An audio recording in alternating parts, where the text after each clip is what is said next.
ரோகிணி சிக்குவாங்க அப்படின்லாம் வந்து நம்ம எதிர்பார்க்கலங்கிறது உண்மையான உண்மை. ஏன்னா வந்து நம்ம வந்து அதெல்லாம் கனவாக தான் இருக்கும். இல்லைனா வந்து அவ்வளோ சீக்கிரம் சிக்கிறதாவது. அதெல்லாம் நம்மளை சும்மா ஏமாத்துறாங்க அப்படின்னு நம்ம சொல்கிறதுக்கான காரணம் இந்த புலி வருது கதை மாதிரி பல தடவை அவங்க இந்த மாதிரி சொல்லிட்டு கடைசி நிமிஷத்தில் அவங்கள தப்பிக்க வச்சதுனால தான். ஆனால் இந்த தடவை நிஜமாவே அடித்து வெளில துரத்திட்டாங்க. ஆனால் இப்போவும் விஜயா பண்ண பெரிய தப்பு என்னவாக தான் இருக்கும் அப்படின்னா, அவங்கள்ட்ட இருந்து சொல்லு, உன் பக்கத்து நியாயம் என்னன்னு சொல்லு, எதுக்கு இப்படி பண்ணன்னு சொல்லுங்கிறத கேட்காம விட்டது தான்.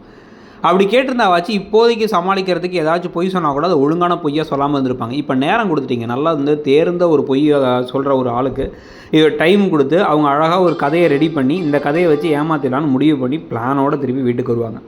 அவங்கள வீட்டுக்கு வர வைக்கிறது அவங்களுக்கே தெளிவாக தெரியுது. நம்ம வீட்டில் வந்து நம்ம அத்தை நல்லவங்க கிடையாது, நம்ம நல்லவங்க கிடையாது, ஆனால் வந்து நம்ம மாமா நல்லவர், அவரை யூஸ் பண்ணி தான் உள்ளார போகணும். ஸோ நல்லவனை தான் ஈஸியாக ஏமாற்றிடலாம், நல்லவனை தான் ஈஸியாக தலையில் மஞ்சள் தேய்ச்சி விட்டுறலாங்கிறது ரோகிணிக்கு தெளிவாகவே தெரியுது.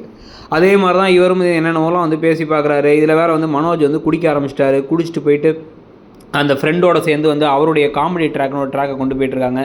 இதுக்கு எல்லாத்துக்கும் நடுவில் வந்து பார்த்திங்க அப்படின்னா வந்து எப்படியாச்சும் வந்து வீட்டுக்கு கூட்டம் தரணும் அப்படிங்கிறதுக்காக முத்து மீனாவும் சேர்ந்து இவங்களே போட்டும் கொடுப்பாங்க, இவங்களே வந்து திருப்பி காப்பாற்றி கூட்டு வந்துடலாம் அப்படிங்கிற மாதிரி விஷயங்கள்லாம் செஞ்சு கன்வின்ஸ் பண்ணி விஜயாவையும் வந்து கொஞ்சம் என்னென்னாச்சும் கேட்கலாம் அப்படின்னு கூப்பிட்டு வர்றது ஒரு பக்கம். இன்னொரு பக்கம் வந்து பார்த்திங்க அப்படின்னா வந்து பார்வதி அடியே வாங்குவாங்கன்னு நினைக்கிறேன். இப்போ விஜயா கிட்ட ஒரு ஏதோ பெரிய பணக்காரி அது இதுன்னு கூட்டத்தையே மலேசியாவே இல்லை மன்னச்சநல்லூரே தாண்டது இல்லையா அப்படின்னு சொல்லி 4 தொட்டு தலையில் நொங்குன்னு கொட்ட போகிறாங்களாங்கிற காட்சிகள் ஒரு பக்கம் இருக்குது.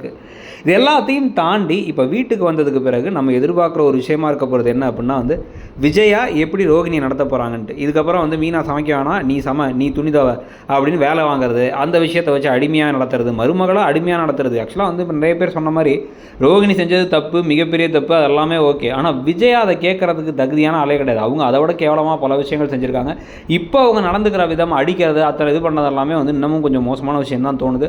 ஸோ எப்படி இருக்க போகுது கதை இதுக்கப்புறமாங்கிறத பார்க்கலாம். ஒரு பெரிய ரிவீல் நடந்திருக்கு. இதுக்கப்புறம் கதை போகிற விதத்தை பற்றி உங்களுடைய கருத்து என்ன, அந்த கதையில் உங்களுடைய எதிர்பார்ப்பு என்னங்கிறத சொல்லுங்கள். தேங்க்யூ.